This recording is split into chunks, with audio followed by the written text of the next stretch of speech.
पाखरा तुला ग पिल्लू तुझा लागला या नाद मला हे पाहताच पाखरा तुला ग पिल्लू तुझा लागला या नाद मला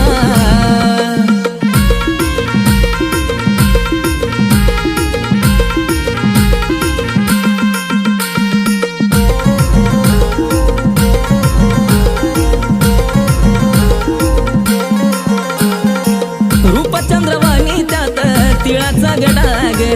गालावर खळी पडता काळ जाता ग हे रूपचंद्रवाणी त्यात तिळाचा गडाग गालावर खळी पडता काळ जाता